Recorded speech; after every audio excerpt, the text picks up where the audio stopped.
কাফির মুশরিকরা বলে, মুহাম্মদ তুমি যদি বলতে না পারো, তুমি নিজে বলেছো বাইতুল মুকাদ্দাস গিয়েছো, সেখান থেকে আল্লাহ তোমাকে আসমানে নিয়েছে। তুমি বলো বাইতুল মুকাদ্দাসের কয়টা জানালা, কয়টা দরজা, কয়টা সিঁড়ি। না বলতে পারলে তুমি মিথ্যাবাদী, তুমি মিথ্যাবাদী। আল্লাহ জিবরাইল আমিনকে ডাক দিয়া কয়, জিবরাইল যাও, কোরআনের আয়াত নিয়ে যাও। যেইভাবে কোরআনের আয়াত নিয়ে আমার রাসূলের কাছে যাও, সেইভাবে তুমি বাইতুল মুকাদ্দাসটা নিয়ে আমার পয়গম্বরের সামনে ধরে চলো।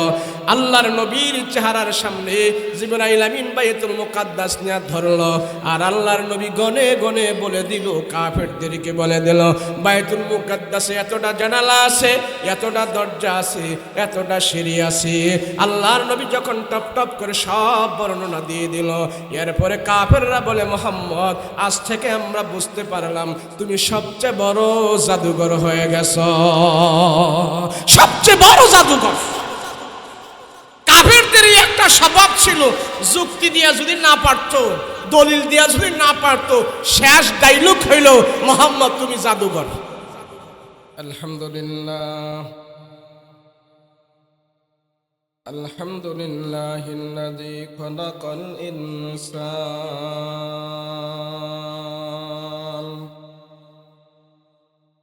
ওয়া আল্লামাহুল বায়ান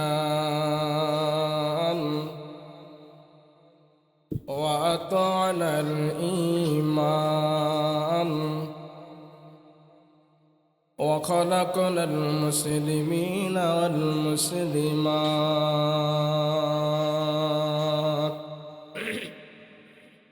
সাল্লাল্লাহু তাআলা আলাইহি ওয়া আলা আলিহি ওয়া আসহাবিহি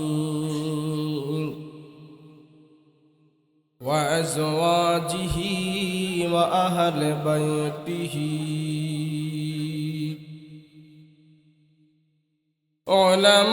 উলামায়ে উম্মতিহি ওয়া ফুকাহায়ে মিল্লাতিহি ওয়া নুজাবায়ে তরিকতিহি আজমাউন।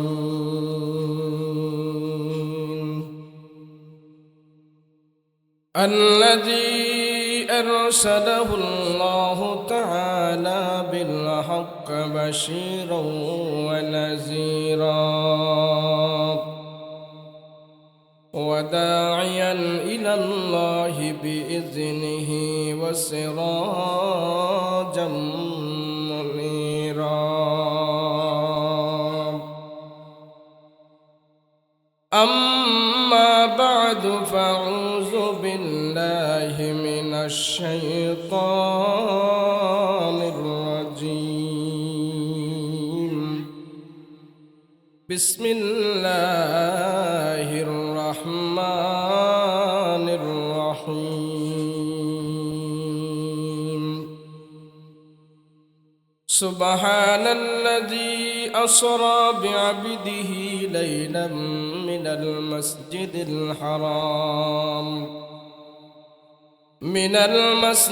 الحرام إلى المسجد الأقصى الذي باركنا حوله لنريه من آياتنا إنه هو السميع البصير. وقال الله تعالى عز وجل: يا أيتها النفس المطمئنة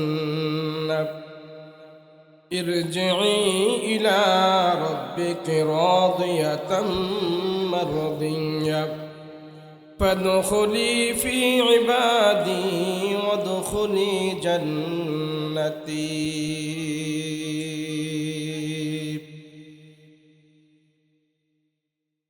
قال سيدنا رسول الله صلى الله عليه وسلم: المرء على دين خليله فلينظر أحدكم من يخالل أو كما قال النبي عليه الصلاة والسلام.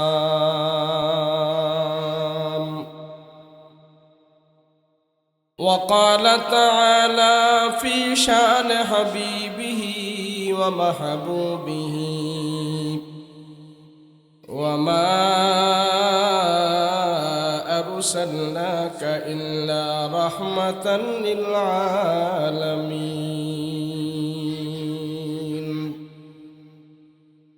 صلى الله على سيدنا ومولانا محمد وعلى آله وأصحابه أجمعين.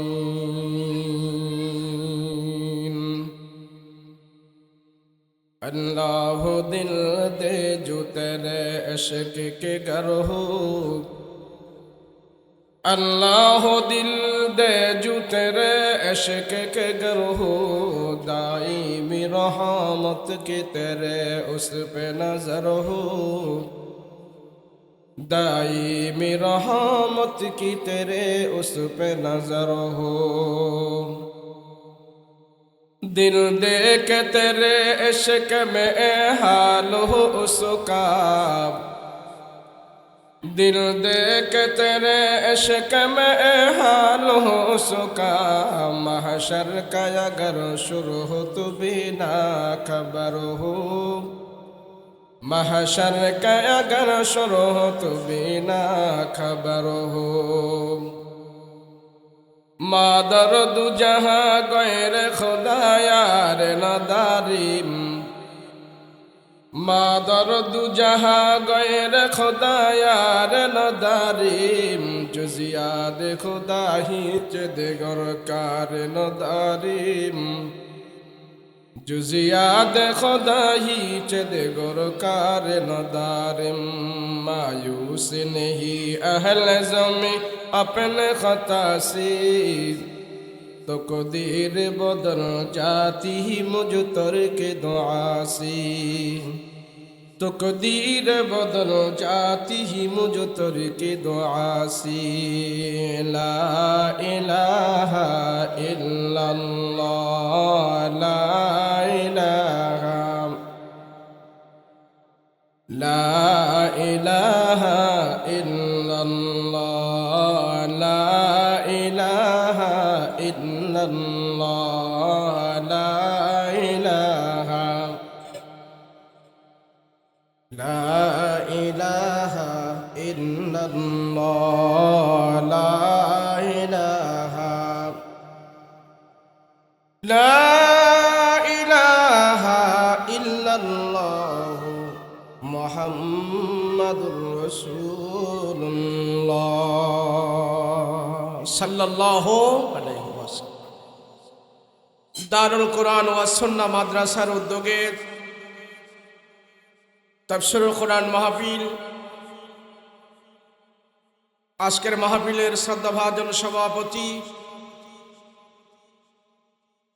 সম্মুখমান উপবিষ্ট দিনদার মুত্তাকি পরহেজগার ভাইয়েরা, পর্দার অন্তরালে অবস্থানরত আমার শ্রদ্ধেয় মা বোনেরা, আল্লাহ পাকের দরবারে কালেমাত শুকর আদায় করছি, বলি আলহামদুলিল্লাহ।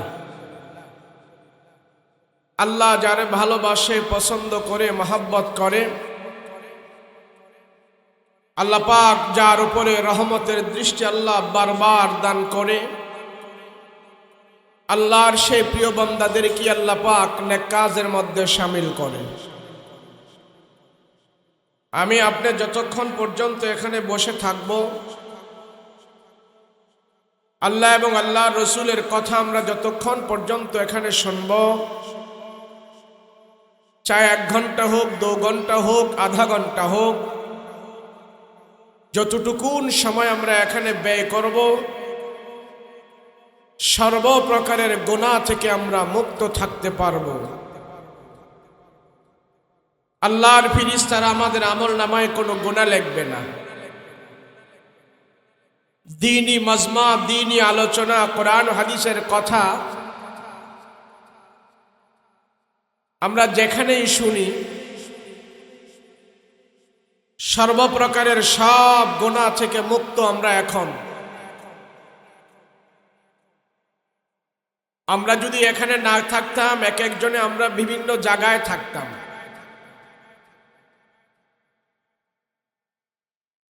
কেউ ফাহেসা কথা বলতাম, কেউ টিভির আড্ডায় থাকতাম, খেলাধুলা করতাম, নেটে সময় দিতাম। দুনিয়ার সব ব্যস্ততা এবং ঝামেলা থেকে দূর হয়ে আমরা এখন একটি নেক কাজের মজলিসে বসতে পেরেছি। এমন নেক কাজ, আমরা জমিনে বসে বসে আল্লাহর আলোচনা শুনতেছি, আল্লাহ পাকের আলোচনা করতেছি, নবী পাকের কথা শুনতেছি, বলতেছি। আমাদের আলোচনা আল্লাহ পাক আরশে আজিমে ফেরেশতাদেরকে নিয়ে আলোচনা করতেছেন। কেন? আমরা সবাই এখন সর্বপ্রকারের গুনাহ থেকে মুক্ত। কথা বলেন ঠিক কিনা? এই মাহফিলে বসে বসে আপনারা কি বিড়ি সিগারেট খাইছেন? কোনো গান বাদ্য করছেন? আল্লাহর নাফরমানি করবেন না। কি আল্লাহ এবং আল্লাহর রসুলের কথা আমরা শুনবো, কোরআন ও হাদিস থেকে আমরা আলোচনা শুনব। যে আল্লাহ পাকের আলোচনা শোনে এবং বলে, আল্লাহর গুণকীর্তনের আলোচনা করে এবং বলে, আল্লাহর দরবারে সে বান্দারা অতি প্রিয় হয়ে যায়। আল্লাহ ফেরেশতাদেরকে জিজ্ঞেস করে, বলো দেখো আমার বান্দারা কি চায়। তারা জমিনে বসে আমার আলোচনা করতেছে, এরা চায় কি? বলে ফেরেশতারা বলে, তারা কি চায় আমরা জানি না। বলে তোমরা সাক্ষী থাকো, তোমরা দেখে রাখো বান্দা কি চায়। যখন এই মজলিসে আমরা আল্লাহর দরবারে মাগফিরাত চাবো, আল্লাহর কাছে আমরা ক্ষমা চাবো, হাত উঠি আল্লাহর কাছে আমরা দোয়া করব, আল্লাহ ফেরেশতাদেরকে সাক্ষী রেখে বলে তোমরা দেখে রাখো আদমের এই সন্তানদের দোয়া এবং গুনাহ আমি আল্লাহ কবুল করে নিয়েছি, গুনাহ খাতা মাফ করে দিয়েছিস। আমরা তো অনেকে চাটায়ে বসে কথা শুনতে চাই না। একটু চাটায়ে বসে যদি কথা শুনি তাহলে নিজের কাছে প্রেস্টিজটা কেমন যেন মনে হয়, খুব খারাপ লাগে। চাটায়ে বসে কেমনে শুনবো? আমাদের একটা ওয়েট আছে, চাটায়ে বসে কি এত কথাবার্তা শোনা যায়? বলে এই স্বভাব আবু জাহেল, লোকবা, সাইবা তাদের ছিল। নবীজির আশেপাশে যে সমস্ত সাহাবাই কেরাম এবং মুসলমানেরা ছিলেন,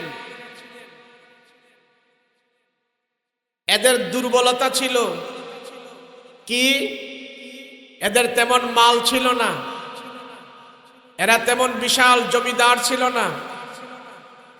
বেলাল, হাবশি বেলাল, আরো অনেক গরিব সাহাবী, দুনিয়ায় তাদের এত শান শৌকত ছিল না, প্রাসাদ ছিল না, জমিদারি ছিল না, কিন্তু তাদের দিলের ভিতরে তাকওয়া ছিল, আল্লাহর ভয় ছিল। নবীজির ডাইনে, সামনে, বামে, পিছনে যে সমস্ত সাহাবায়ে কেরাম বসে আল্লাহর রসুলের মুখের দিকে তাকিয়ে থাকতেন, চাতস পাখির ন্যায় তারা বসে থাকতেন, নাড়াচাড়া করতেন না। নবীজির কথাগুলো তারা খুব ধ্যান ও খেয়ালের সহিত শুনতেন। যখন কাফেরদেরকে বলা হতো তোমরা দিন মানো, মুহাম্মাদের হাতে ইসলাম গ্রহণ করো, কোরআন মানো, তাওহীদ মানো, এক আল্লাহ মানো, আবু জাহেল, উকবা, সাইবা, লাহাব, ওলীদ ইবনে মুগীরা, উতাইবা, বড় বড় কাফের মুশরিকরা দল বেঁধে আসতো। এসে দেখতো মুহাম্মাদের আশেপাশে একবারে সমাজের দুস্থ লোকেরা বসে আছে, গরিব লোকেরা বসে আছে, অত বিত্তবান নয়, চেহারা ছবিও এত সুন্দর নয়, নিচু পদের মানুষ সমাজে যাদেরকে নিচু পদের মনে করত, এরা রসুলের ডাইনে বামে বসে বসে নবীজির কথাগুলো শুনতো। আবু জাহেল বলতো, মুহাম্মদ এদের সাথে কি আমাদের মানায়? মুহাম্মদ এই সমস্ত গরিব মানুষের সাথে কি আমরা বসে তোমার সাথে কথা শুনবো?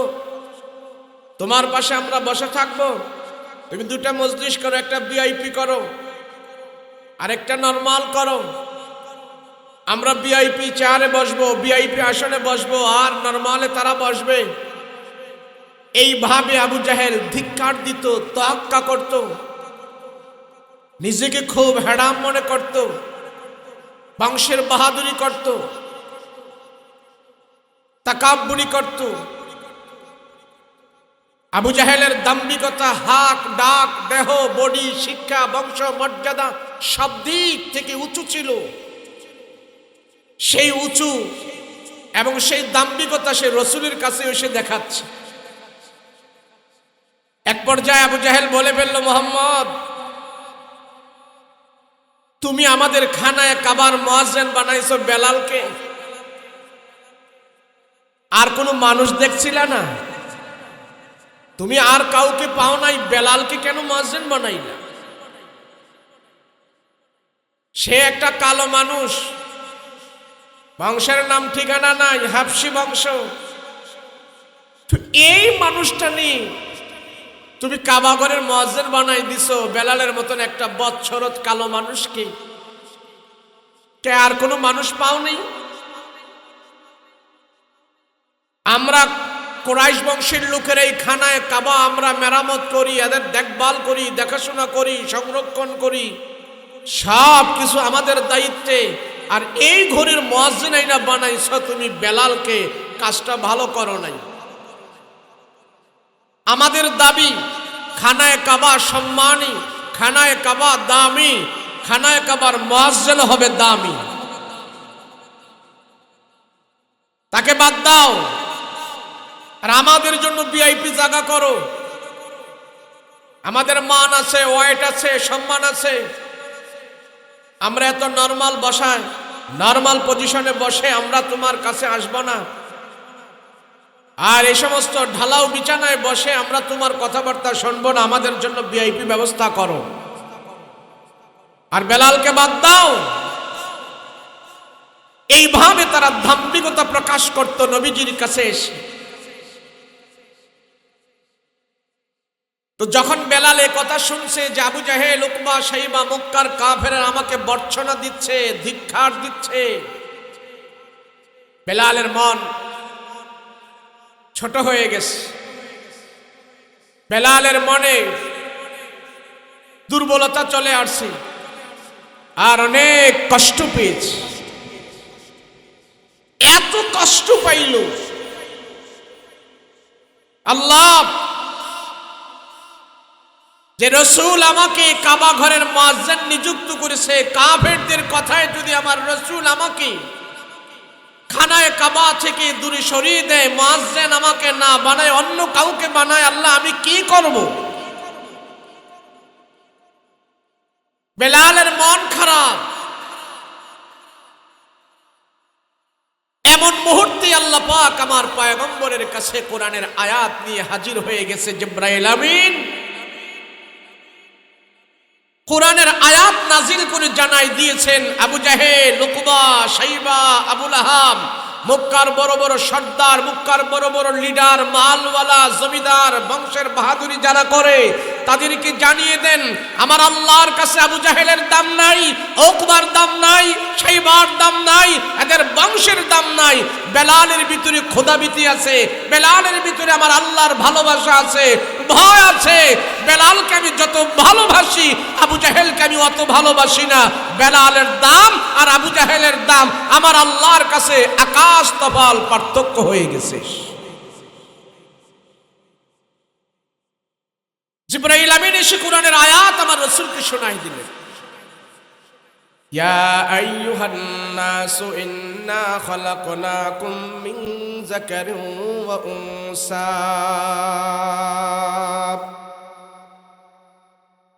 মিন যাকারিন ওয়া উনসা ওয়া জাআলনাকুম শুউবান ওয়া ক্বাবাইলা লিতাআরাফু ইন্না আকরামাকুম ইনদাল্লাহি আতকাকুম ইন্নাল্লাহা আলীমুন খাবীর।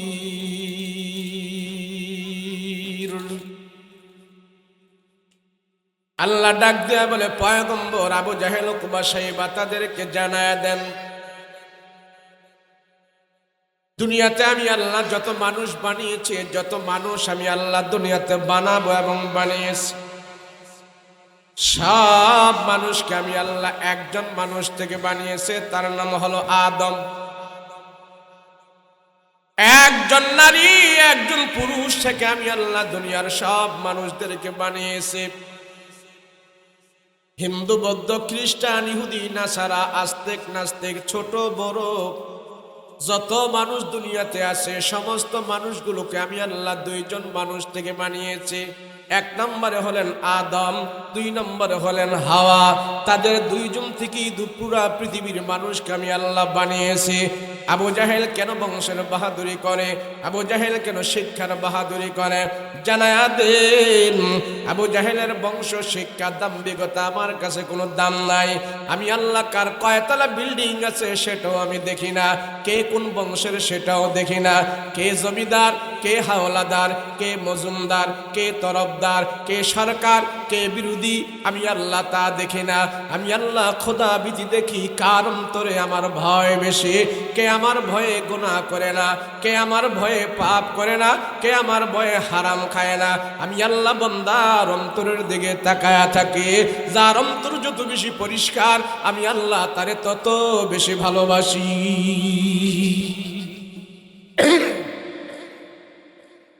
জিবরাইল আমিন এসে বলে, ইয়া রাসূলুল্লাহ, ইয়া হাবিবাল্লাহ, আল্লাহ কোরআনের আয়াত নাজিল করে আপনাকে জানাই দিয়েছে,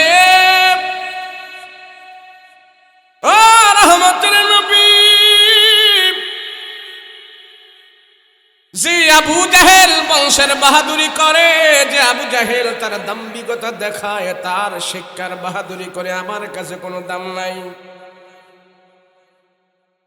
দুনিয়াতে কে কোন বংশের, কে কোন বংশের, কে কত ডিগ্রিওয়ালা, লিতাআরাফু ইন্না আকরামাকুম ইনদাল্লাহ লিতাআরাফু, এগুলি হলো সামান্য পরিচয়ের জন্য। মৃত্যু হয়ে যাবে, তার পরিচয় শেষ হয়ে যাবে। ইন্না আকরামাকুম ইনদাল্লাহি আতকাকুম ইন্নাল্লাহা আলিমুল খবীর। আমার আল্লাহর কাছে হলো ওই বান্দা সবচেয়ে বড় দামি, যার অন্তর যত বেশি পরিষ্কার, যার অন্তরে আমার খোদাবিতে বেশি, যার অন্তরে জাহান্নামের ভয় বেশি, যার অন্তরে জান্নাতের আশা বেশি, যার অন্তরে গুনাহ থেকে যে মুক্ত রেখেছে আমি আল্লাহ তারে তত বেশি ভালোবাসি। রাহমাতুল লিল আলামিন, জানিয়ে দেন আপনি সবাইকে, কাফির মুশরিককে জানায়া দেন, আবু জাহেল উকবা সাইবা তারা এসে আপনার কাছে অভিযোগ করেছে বেলালকে মুয়াজ্জিন থেকে বাদ দেওয়ার জন্য। আমি বেলালকে কত ভালোবাসি, বেলালের ইমানের দাম আমার কাছে অনেক বেশি, আবু জাহেলের দাম আমার কাছে বেশি না। বেলালকে তার মনিব যখন নাকি চাবুক দিয়ে আঘাত করতে করতে পিঠের ছাল উঠায় ফেলেছে, চামড়া উঠায় ফেলেছে, জ্বলন্ত আঙ্গুরের ভিতরে ফালায় দিয়েছে। বেলালের পিঠের মাংসগুলো খসে খসে পড়ে গেছে আগুনের তাপে। তারপরও বেলাল জবান থেকে আহাদ আহাদ আহাদ আহাদ বলে। আমার আল্লাহর কুদরতি অন্তরের ভিতরে বেলাল যেমন ভাবে স্থান নিয়ে গেছে, দুনিয়াতে বেলালের কিচ্ছু নাই, দুনিয়াতে বেলালের কিছুই নাই, কিন্তু তার ইমানের কারণে আমি আল্লাহ তার এত ভালোবাসছি। আমি আল্লাহ তাআলা বেলালের জন্য জান্নাতের 8টা দরজা খুলে দিয়েছি। আবু জাহেলকে বলেন দাম্ভিকতা না দেখার জন্য। কাফির মুশরিকরা মাঝে মাঝে আমার পয়গম্বরের সাথে ঠিসারি মেরে কথা বলতো, রসিকতা করে কথা বলতো, আমার নবীকে আঘাত করে করে কথা বলতো। সাহাবায়ে কেরামকে অনেক সময় কাফির মুশরিকরা ধিক্কার দিয়ে কথা বলতো। দুনিয়াতে তোমাদের মান ওয়াইট নাই, দুনিয়াতে তোমাদের তেমন কোনো সম্মান নাই, তারপরও তোমরা মুহাম্মাদের সাথে থেকে জীবন যাপন করো। তোমরা গরিব, তোমরা গরিব, কেন মুহাম্মাদের সাথে থাকো? তোমরা তো কাজ কাম করলে পারো, টাকা ইনকাম করলে পারো। সব সাহাবীরা তখন ডেকে বলে দিল, ও কাফেররা শোনো, আমরা যেই চোখে আমাদের জান্নাত দেখতেছি, যেই চোখে আমরা পরকাল দেখতেছি, ঈমানের চোখে আমরা পয়গম্বরকে দেখতেছি, তোমরা বেঈমানি চোখে নবীকে দেখো। আমরা ঈমানের চোখে নবীকে দেখেছি, ঈমানি হাতে আমাদের হাত নবীর হাতে রেখেছে, নবীর সাথে আমরা ঈমান নিয়ে বসে আছি। যদি আল্লাহর রাসূলকে ভালোবেসে ঈমানের চোখে যদি পয়গম্বরকে দেখো, দুনিয়াটা তোমাদের কাছে ছোট হয়ে যাবে, আখিরাত তোমাদের কাছে বড় হয়ে যাবে। আল্লাহর নবী বলে, ও কাফেররা শোনো, দুনিয়া দেখে আমি পয়গম্বর চলি না, আখিরাত টার্গেট করে করে আমি চলি। জানো নি জিবরাইল আমিন আমার কাছে এসে বলল, ইয়া রাসূলুল্লাহ, রাসূল গো, এই যে উহুদ পাহাড়টা দেখেন, এই পাহাড়টা আল্লাহ পাক আপনার জন্য স্বর্ণ ভর্তি করে দেবে, এই পাহাড়টা পুরাটা স্বর্ণ বানায়া দেবে। এই স্বর্ণের পাহাড় নবী গো আপনার পিছনে পিছনে ঘুরবে, আর এখান থেকে স্বর্ণ বিক্রি করে করে আপনি দুনিয়ার আরাম আয়েশ ভোগ করতে পারবেন, আপনি শাহেনশাহ হয়ে দুনিয়াতে চলতে পারবেন। আমার নবী ডাক দেয়া কয়, না জিবরাইল, না না, আমি স্বর্ণের পাহাড় চাই না, এই পাহাড় বিক্রি করে করে আমি আরামে চলবো। আমি এটা কোনোদিন মানব না, আমি এটা কোনোদিন গ্রহণ করব না। স্বর্ণের পাহাড় আমার দরকার নাই, দুনিয়াতে আমার শান শৌকত দরকার নাই। আমি এক বেলা খাবো আর এক বেলা খাবো না, একদিন খাবার পাবো আর একদিন আমি খাবার পাবো না, এমনি আমি করে চলবো। কেননা আমার উম্মতের ভিতরে অনেক গরিব উম্মত হবে, তারা প্রত্যেক দিন ভালো ভালো খাবার খেতে পারবে না, কারো ঘরে খাবার থাকবে, কারো ঘরে আবার খাবার থাকবে না। আমার গরিব উম্মতের সাথে আমার সাদৃশ্য আমি রেখে যেতে চাই। এটা ছিল রাসূলের জিন্দেগি। ইসলাম মানার কারণে সাহাবায়ে কেরাম সব হারিয়ে ফেলেছে, এর পরও বুকের ভিতরে এত শান্তি তাদের কোত্থেকে আসে? হযরত আবু বকর মক্কায় 14টা কাপড়ের দোকান ছিল, 14টা কাপড়ের দোকান বিক্রি করে সব কিছু আমার রাসূলুল্লাহর কদমে ঢেলে দিয়েছে। ইয়া রাসূলুল্লাহ, আমার কাপড়ের দোকান দরকার নেই, আমার এগুলির দরকার নেই, আমি আমার রাসূলকে চাই, আমার আল্লাহকে চাই, বিনিময়ে আমি জান্নাতের ভিতরে যেতে চাই। তার নাম হলো ঈমান। আর কাফেররা এসে রাসূলের কাছে বলে, মুহাম্মদ, আমরা কেমনে বসবো তোমার কাছে? তোমার কাছে তো গরিব শ্রেণীর লোকেরা থাকে, আমরা তো বিত্তবান ধনী, আমরা তো অনেক সম্ভ্রান্ত পরিবারের, আমাদের অনেক মান ওয়াইট আছে, আমরা সমাজের নেতা, আমরা সমাজের বিচার আচার করি, আমাদের কোথায় পাবলিক চলে, আমাদের একটা দাম আছে। এই সমস্ত বোকাশোকা মানুষদের সাথে যদি আমরাও বসে থাকি, তাহলে আমাদের দাম তো হারিয়ে যাবে। কথা বলেন ঠিক কিনা? এমন আবু জেহেল মার্কা কিছু লোক আছে, নিজের ওয়াইট ধরতে ধরতে নিজের সম্মান উঁচু করতে করতে এমন এক পর্যায়ে চলে গেছে, এক ওয়াক্ত নামাজও পড়ে না, হারাম সুরের ভিতরে তার জিন্দেগি কাটাই দিয়েছে। শেষ পরিণাম তাদের ভালো হয় না, যেমন পরিণাম হয়েছে কাফের মুশরিকদের। এই সমাজেরও যারা বেশি মান ওয়াইট চায়, দাম্ভিকতা রাখাতে চায়, কোরআন হাদিস থেকে দূরে যায়, মসজিদের ভিতরে যায় না, আল্লাহকে সাজদা দেয় না, এই ব্যক্তিটাও দুনিয়াতে লাঞ্ছনা হয়ে তারপরে কবরে যায়। অনেক সময় আমরা সমাজের ভিতরে ইসলামকে নিয়ে রসিকতা করি, কোরআনকে নিয়ে আমরা রসিকতা করি, ঠাট্টা করি, বিদ্রুপ করি, অথচ এই ঠাট্টা বিদ্রুপে আমাকে জাহান্নাম পর্যন্ত পৌঁছাই দিবে। ঠাট্টা করা যাবে না। কাফের মুশরিকরা এসে রাসূলের কাছে ঠাট্টা করছে। এটা আরবি কি মাস চলতেছে? রজব মাস। এই রজব মাসে আল্লাহর রসুল আল্লাহর বাড়িতে গেছে, আরশে আজিমে গেছে। 7 আসমান 7 জমিন থেকে আল্লাহ পাক 7 আসমান পাড়ি দিয়ে, মহাশূন্য পাড়ি দিয়ে, চাঁদের দেশ পাড়ি দিয়ে, সূর্যের দেশ পাড়ি দিয়ে, 7 আসমান পাড়ি দিয়ে, সিদরাতুল মুনতাহা পাড়ি দিয়ে, দুনিয়ার সীমানা শেষ অতিক্রম করে আল্লাহ পাক আমার রসুলকে আল্লাহর বাড়িতে নিয়ে গেছে। সুবহানাল্লাহ। সময় লাগছে, সময় কতক্ষণ? নবীজিকে আল্লাহ পাক এই দুনিয়া থেকে উর্দু গগনে নিয়ে গিয়েছে। উর্দু আকাশ নয়, 7 আকাশ পাড়ি দিয়ে, 7 আসমান পাড়ি দিয়ে, দুনিয়ার সীমানা শেষ, বর্ডার শেষ, এমনকি জিবরাইল আমিনও এর উপরে যাওয়ার কোনো ক্ষমতা নাই, এর উপরেও আল্লাহ পাক আমার রসুলকে নিয়ে গেছেন। সুবহানাল্লাহ। এই মেরাজের ঘটনা বর্ণনা করতে যে আল্লাহ নিজেই বলেন সুবহান সুবহান, আমি আল্লাহ আশ্চর্য প্রকাশ করেছি, জানো আমার রসুলকে 7 আসমানের উপরে সিদরাতুল মুনতাহা পার হয়ে আমার কাছে নিয়ে আসছি। নবী যখন আরশে আজিমে গিয়েছে, তাম দুনিয়া নবীজির কদমের নিচে রয়েছে। আল্লাহ দেখায় দিয়েছে আসমান জমিন 7 সমুদ্র 13 নদী, দুনিয়াতে আমি যত মাখলুকাত বানিয়েছি সব মাখলুকাত আমার রসুলুল্লাহর পায়ের নিচে আমি রেখে দিয়েছি। আমার রসুলুল্লাহকে দুনিয়ার সব থেকে উপরে আমি আল্লাহ নিয়ে আসছি। নবীজি মেরাজ করেছেন। তো যখন মেরাজ থেকে এসে সাহাবাদেরকে বললেন, এই আমি আজ রাতে এমন এক ঘটনা আল্লাহ পাক আমার কাছে ঘটিয়েছে, তোমরা আশ্চর্য হয়ে যাবে। তবে আশ্চর্যের বিষয় নয়, আল্লাহ পাকের দ্বারা সম্ভব। আমি আজ 7 আসমান পাড়ি দিয়ে আমি আল্লাহর কাছে গিয়েছি, জান্নাত জাহান্নাম ভ্রমণ করেছি। আল্লাহ আমাকে দেখিয়েছে মক্কা থেকে আমি বাইতুল মুকাদ্দাস আল্লাহ পাক আমাকে নিয়েছে। বাইতুল মুকাদ্দাস থেকে আল্লাহ উর্দু আকাশে 7 আসমান পাড়ি দিয়ে আল্লাহর আরশ আজিম পর্যন্ত আমাকে নিয়েছে। আমি জান্নাত দেখেছি, জাহান্নাম দেখেছি, ফুলসেরাত দেখেছি, সব আল্লাহ পাক ঘুরে ঘুরে আমাকে দেখায় দিয়েছে। সময় কতটুক? রাতের 1/3 অংশ। আল্লাহর রসুল যখন এই কথা বলছে, সমস্ত সাহাবায়ে কেরাম এটা মেনে নিয়েছে, বিশ্বাস করেছে। ফজরের নামাজ যারা পড়েছে, যখনই এই কথা কাফেরদের কানে গেল, কাফেররা শুনে হাসাহাসি শুরু করলো, হায় হায় মুহাম্মদের মাথার তার এখন পুরাপুরি ছিঁড়ছে।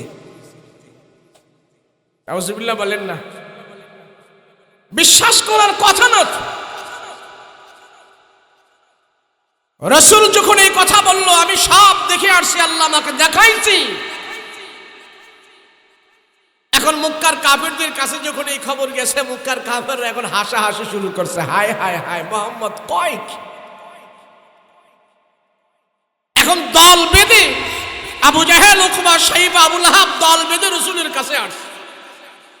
নবীজির কাছে দল বেঁধে এসে বলতেছে, মুহাম্মদ তুমি নাকি বলতেছো এমন এমন ঘটনা ঘটছে তোমার আজ রাতে? বলে হ্যাঁ। বলে এটা কিভাবে সম্ভব, এটা বলো কি?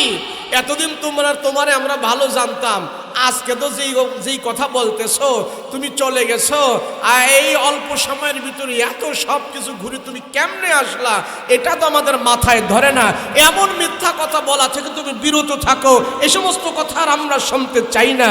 রাসূল বলে, আরে বোকা, আমি তো যাই নাই, আমার তো সেখানে যাওয়ার শক্তি নাই, আমার আল্লাহ আমাকে নিয়ে গিয়েছেন। সুবহানাল্লাহ। রাসূল কি মেরাজ করেছেন না রাসূলকে মেরাজে নিয়েছেন? আল্লাহ রাসূলকে আল্লাহর বাড়িতে নিয়ে গেছেন, আরশে আজিম নিয়ে গেছেন। রাসূল যায় নাই, আল্লাহর শক্তি দিয়ে আল্লাহ পাক নিয়ে গিয়েছেন। সুবহানাল্লাহ।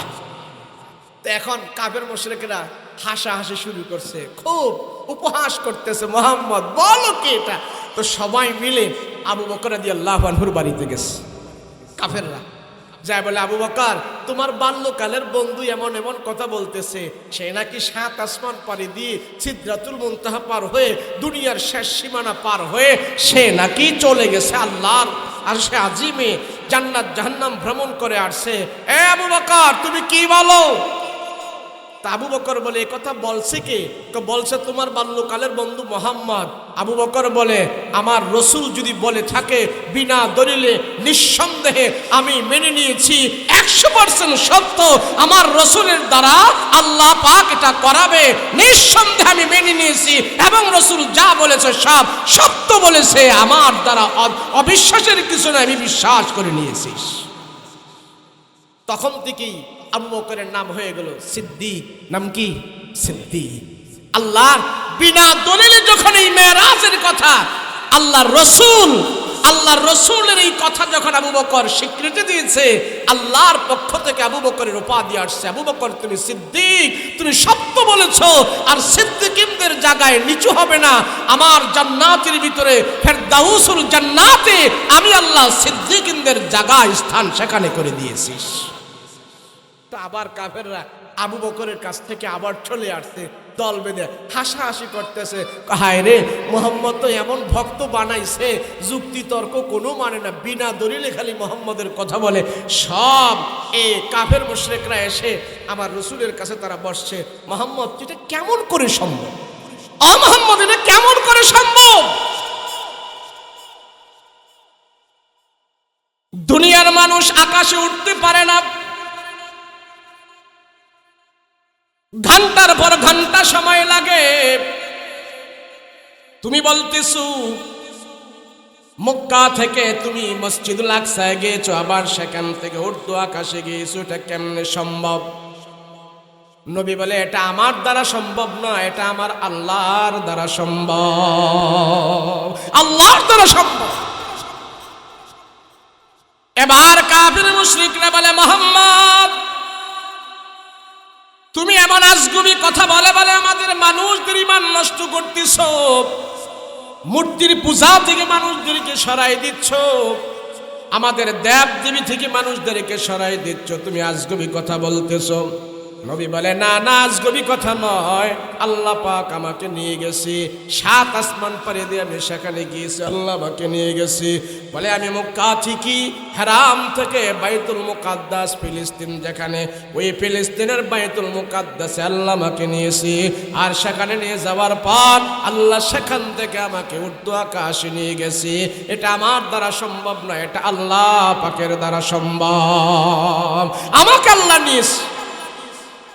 কাফিরের দলেরা রাসূলের কাছে বসলো, এ মুহাম্মদ জীবনে এমন কথা আমরা শুনি নাই, মক্কা থেকে বাইতুল মুকাদ্দাস যেতে কয়েকদিন সময় লাগে, তুমি সেখানে কেমনে গেলা?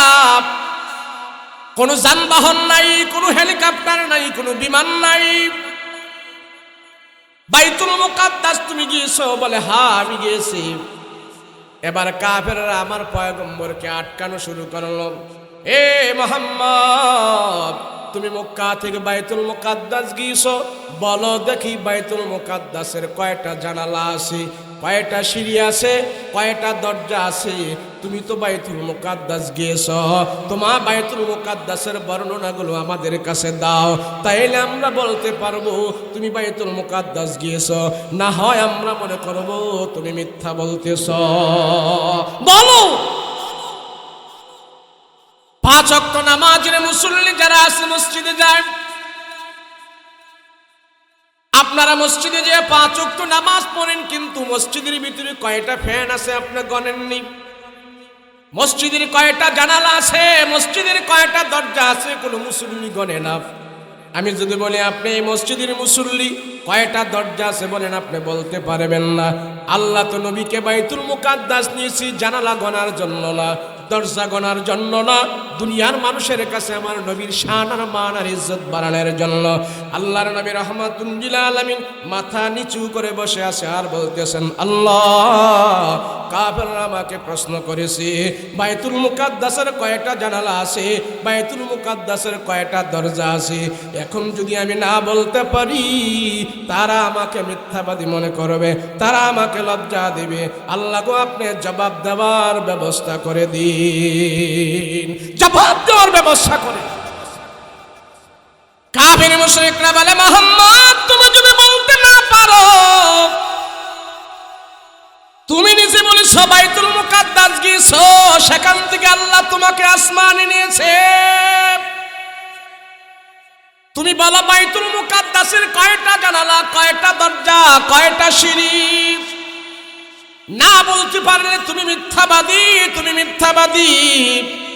আল্লাহ জিবরাইল আমিনকে ডাক দিয়া কও, জিবরাইল যাও কোরআনের আয়াত নিয়ে যাও, যেইভাবে কোরআনের আয়াত নিয়ে আমার রাসূলের কাছে যাও, সেইভাবে তুমি বাইতুল মুকাদ্দাসটা নিয়ে আমার পয়গম্বরের সামনে ধরে তোলো।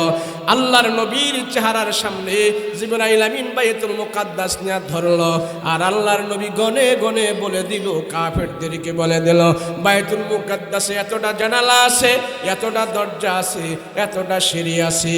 আল্লাহর নবী যখন টপ টপ করে সব বর্ণনা দিয়ে দিল, এরপরে কাফেররা বলে মুহাম্মদ আজ থেকে আমরা বুঝতে পারলাম তুমি সবচেয়ে বড় জাদুঘর হয়ে গেছো, সবচেয়ে বড় জাদুকর।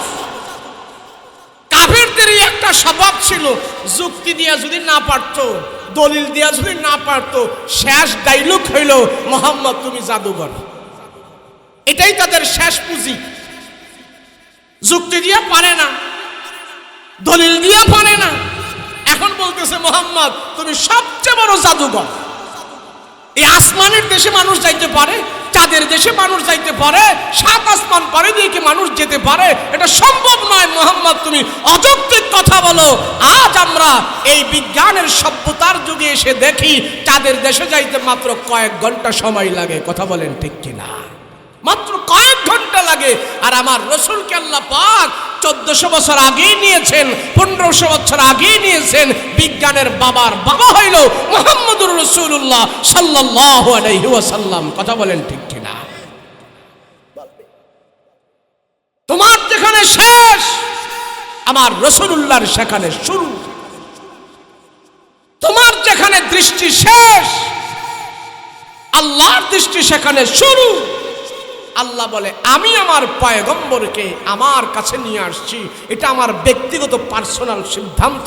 আল্লাহ নিজেই এই কথা বর্ণনা করে, বলে এটা আশ্চর্য ঘটনা। সুবহানাল্লাযী আসরা বিআবদিহি লাইলাম মিনাল মসজিদিল হারাম। আমি আল্লাহ মসজিদে হারাম থেকে ইলাল মসজিদিল আকসা, মসজিদে আকসায় নিয়েছি। মসজিদের আকসা থেকে আমি আল্লাহ আমার রাসূলকে আমার কাছে নিয়ে আসছি। সুবহানাল্লাহ।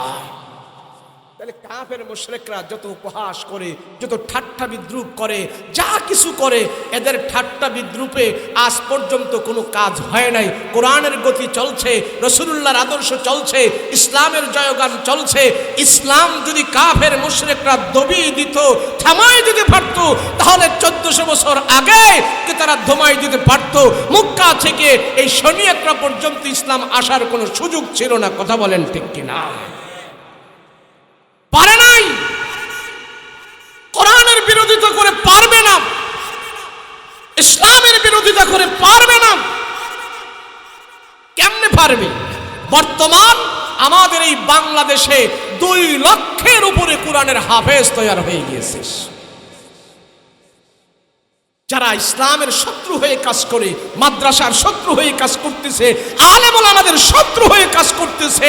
দিন দিন এই জমিনে জীবন্ত কোরআনের সংখ্যা বাড়তেছে। কথা বলেন ঠিক কিনা? সৌদি আরবে কোরআন নাজিল হয়েছে, মদিনায় কোরআন নাজিল হয়েছে, মক্কায় কোরআন নাজিল হয়েছে। কোরআন নাজিলের দেশ, কোরআন নাজিলের স্থান। সৌদি আরবের ভিতরে 2 লক্ষ কোরআনের হাফেজ নাই। 1400 বছরের ভিতরে 2 লক্ষ কোরআনের হাফেজ তাদের দেশেও নাই। আজ আমার দেশে 2 লক্ষ কোরআনের হাফেজ হয়ে গেছে। সেই জন্য মাদ্রাসার বিরুদ্ধে, মসজিদের বিরুদ্ধে, আলেম ওলামাদের বিরুদ্ধে এদেশের কিছু ইসলাম বিদ্বেষী লোকেরা বৃদ্ধাঙ্গুল দেখায়। এত মাদ্রাসার দরকার নাই, এত মসজিদের দরকার নাই, এত আলেমের দরকার নাই। আলেম থাকলে, মাদ্রাসা থাকলে, মসজিদ থাকলে তোমার চুরি বন্ধ হয়ে যাবে, আর চোরেরা এই সমস্ত কথা বলতে পারে। কথা বলো ঠিক কিনা?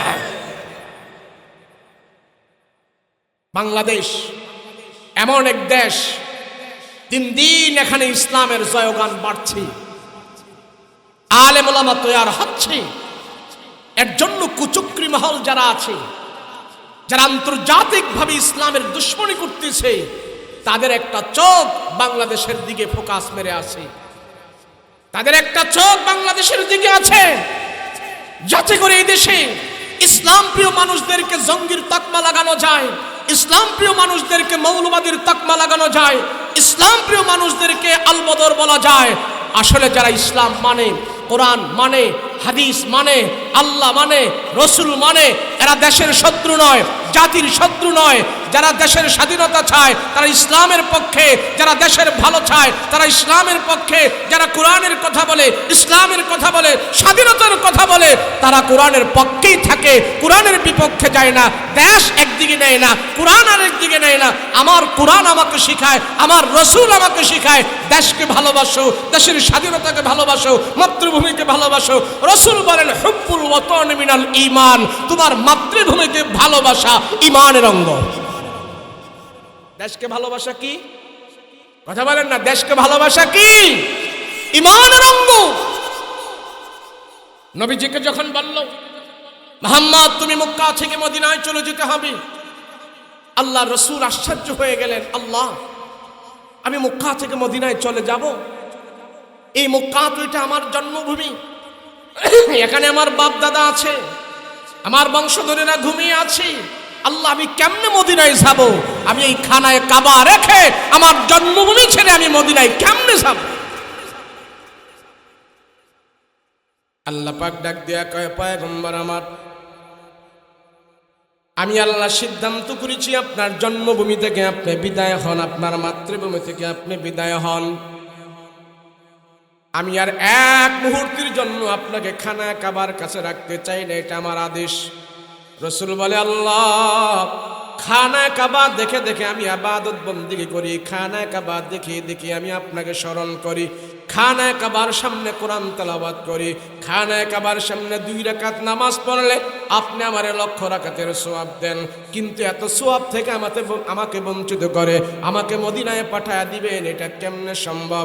আমি তো ওখানে 1,00,000 রাকাতের সওয়াব পাবো না, আমি তো ওখানে খানায় কাবা পাবো না।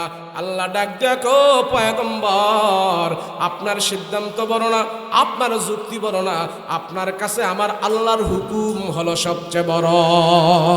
বের হন আপনি। রাহমাতুল লিল আলামিনকে যখন নাকি আল্লাহ পাক বলল, রহমতের নবী, খানা কাবা থেকে আপনি বের হয়ে যান, আপনি মদিনায় পাড়ি জমান, মক্কা থাকবেন না। আমার নবী রাহমাতুল লিল আলামিন খানা কাবার দিকে তাকায় তাকায় চোখের পানি ছেড়ে ছেড়ে কান্দে। হায়রে কাবা,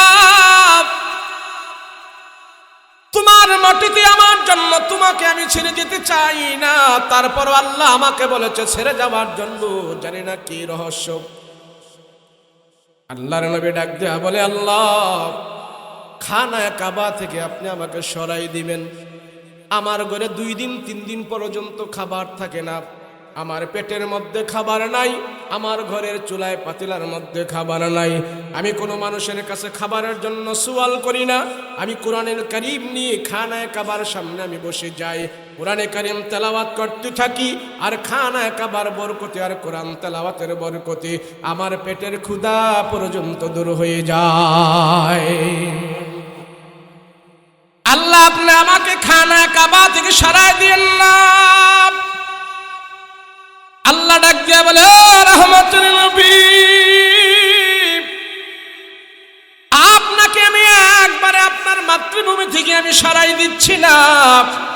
রসুল গো, কিছুদিনের জন্য আপনাকে আমি খানা কাবা থেকে নিয়ে যাচ্ছি, আবার আপনাকে আমি বিজয়ের বেশে আমি খানায় কাবায় দিব। তবে আবু জাহেল, উকবা, শাইবা, আবু লাহাব, ওলীদ ইবনে মুগীরা, যারা আপনাকে 13টি বছর কষ্ট দিয়েছে, যারা আপনাকে এত কষ্ট দিয়েছে, নবীজি যখন নাকি নামাজের সাজদা দিতেন খানায় কাবার সামনে, ওই আবু জাহেল, উকবা, শাইবারা এসে ঠাট্টা বিদ্রুপ করে, আমার পয়গম্বর আল্লাহর কুদরতি কদমে সাজদা দিয়ে আসে, আর আবু জাহেল ওটের নারী ভুঁড়ি এনে আমার পয়গম্বরের ঘাড়ের মধ্যে দিয়া রাখতো।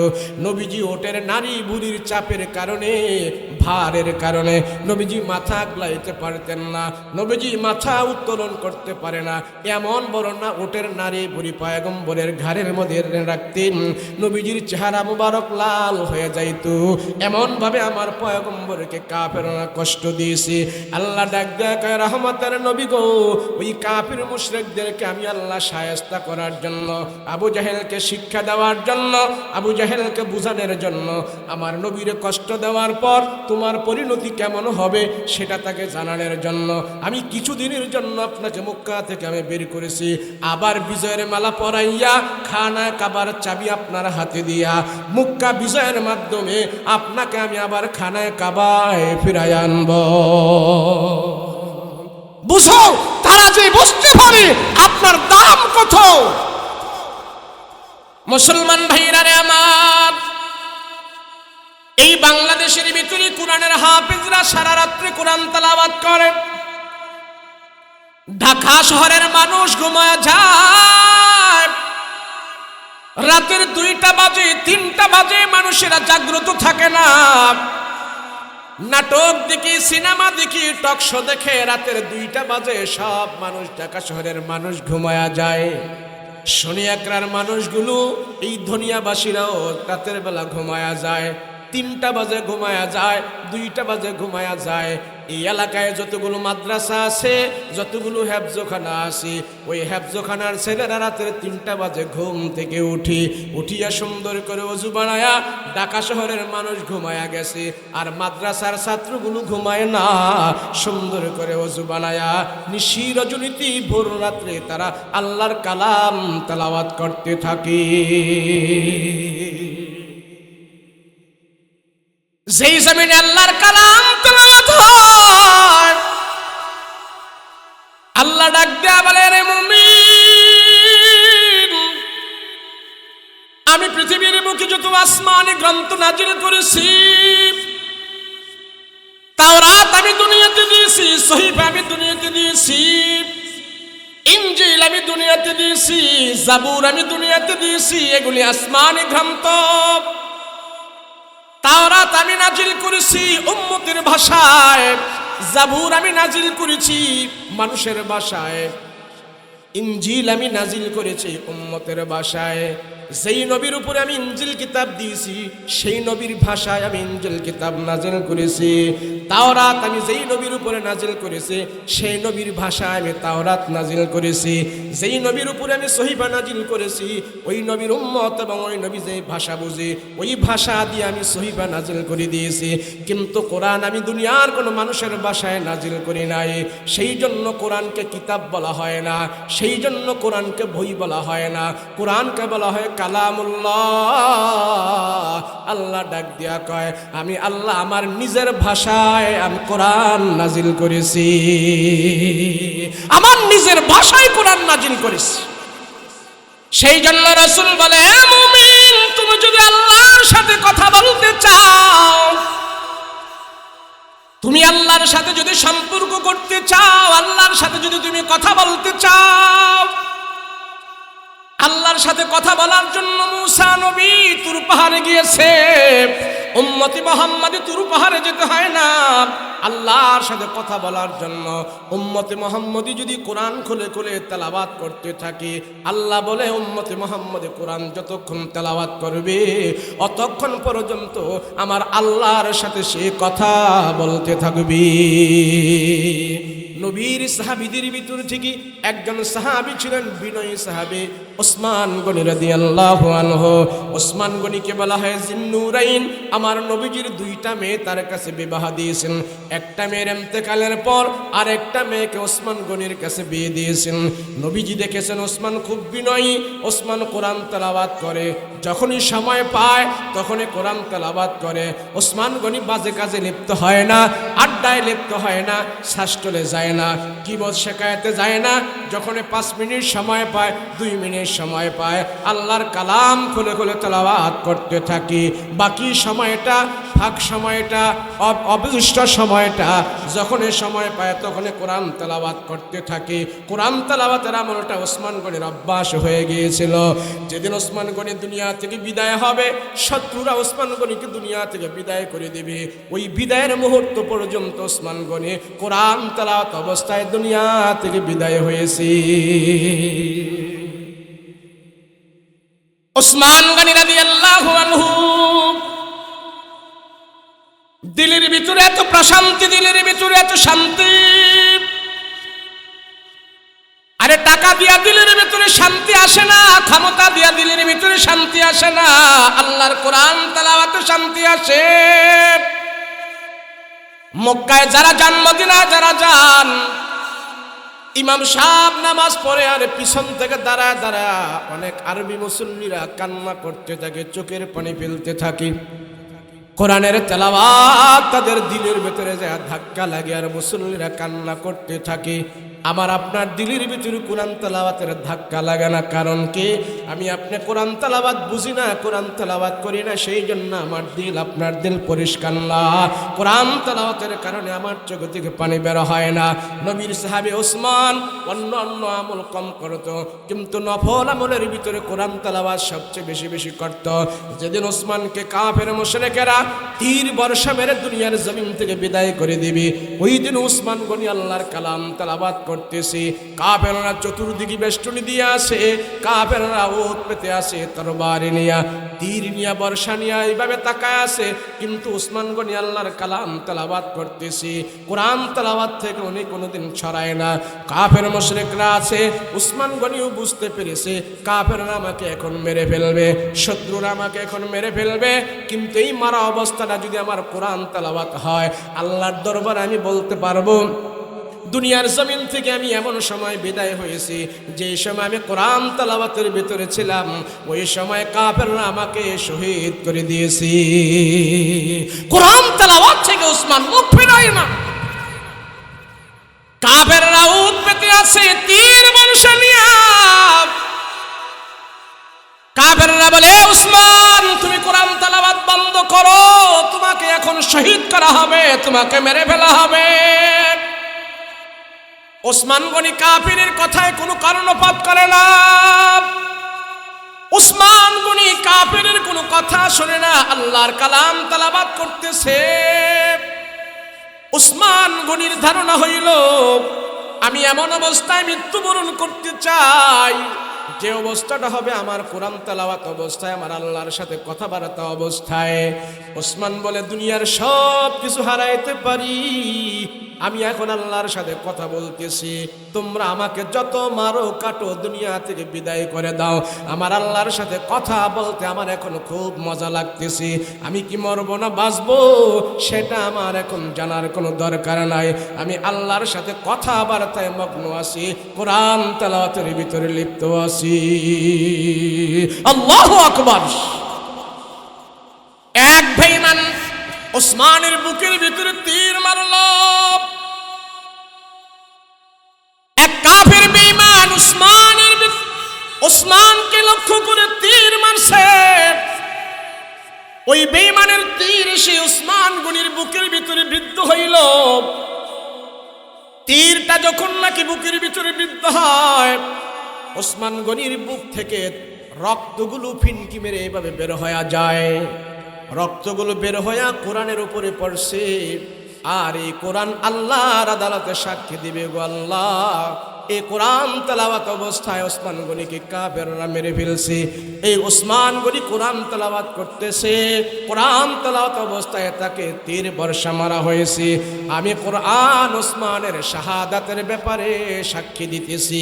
ওসমান এমন অবস্থায় মৃত্যুবরণ করেছে যে মৃত্যুটা কোরআন তেলাওয়াত অবস্থায় হয়েছে। হযরত ওসমান এইভাবে আল্লাহর কালাম তেলাওয়াত করতো, আল্লাহর কালামে এত মনোনিবেশ করতেন, এ সময় পেলেই কোরআন খুলে খুলে পড়তো। আর আমরা সময় পেলেই ফেসবুক দেখি, পত্রিকা পড়ি, নাটক দেখি, সিনেমা দেখি, গপ্পগুজারি করি। আর মুমিনের লক্ষণ হলো সময় পেলেই সে কোরআন তেলাওয়াত করবে, কোরআন তেলাওয়াত করে করে আল্লাহর সাথে কথা বলবে। তাওরাত কিতাব যারা না বুঝিয়া পড়ে তাদেরকে সওয়াব দেওয়া হতো না। তাওরাত কিতাব বুঝে বুঝে পড়তে হয়েছে, এরপরে সে সওয়াব পেয়েছে।